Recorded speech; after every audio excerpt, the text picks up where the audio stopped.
yeah, what Eric's doing here is she seems a little bit sensitive on her right side, so he's moving stuff around there rhythmically just to get her used to it. Um, kind of get her to where she ignores it more than anything. And see how you bend her around so she could see it. A lot of times they'll try to avoid it and they'll turn their head the other way.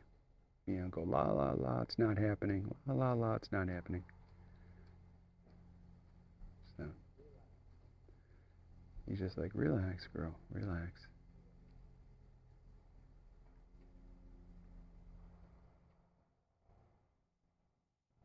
So then we just sit with them too. A lot of that.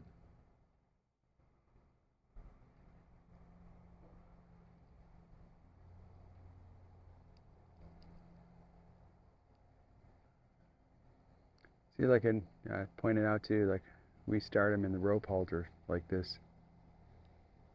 Uh, they just do really well with it. Um,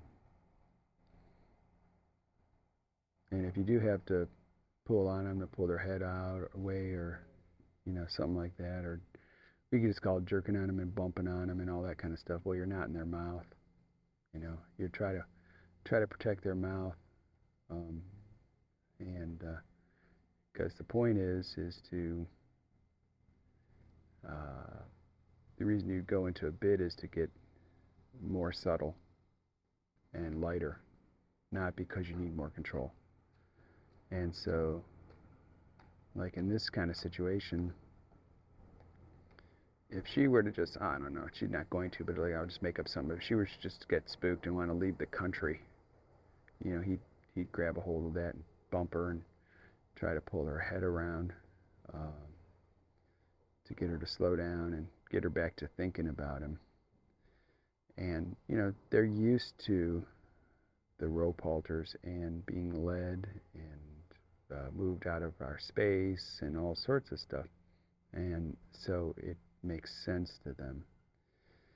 If you were to have a horse like this that's really green and new to this, and you had the bit in their mouth, and then something happened, they got spooked, and your natural reflex was to pull, and maybe you pull too hard, well, all of a sudden you're going to shock them in their mouth, you're going to scare them, good chance you're going to scare them, you're going to cause some pain, you're going to could escalate the whole thing rapidly. And then they're just thinking about what's in their mouth, and they're not paying attention to you. And like I said, with the horse training, everything's about getting their attention, keeping their attention on you. And so we work all this stuff in a rope halter. And once they get that really well, then he'll put a bit in along with the rope halter. And then he'll go from there, and he'll be just letting hang there. And then at some point, then he'll be doing both reins at the same time, both the rein that's on the halter and the rein that was on the bit. And then and he'll go back and forth on that. Like if they don't get it, he'll go back to the rope halter if they're not getting, like if they're getting confused about the bit. Anyhow, so that's and then once they go to that, the bit, then it's because we're being more subtle. And then it'll go to, then eventually, and you've seen Goldie in the shank bit, and that's so that we can even get even lighter. And the whole thing is to be able to move your horse around, and people can't even tell how you're moving around. They're just so responsive. So that's the point. She's doing really well.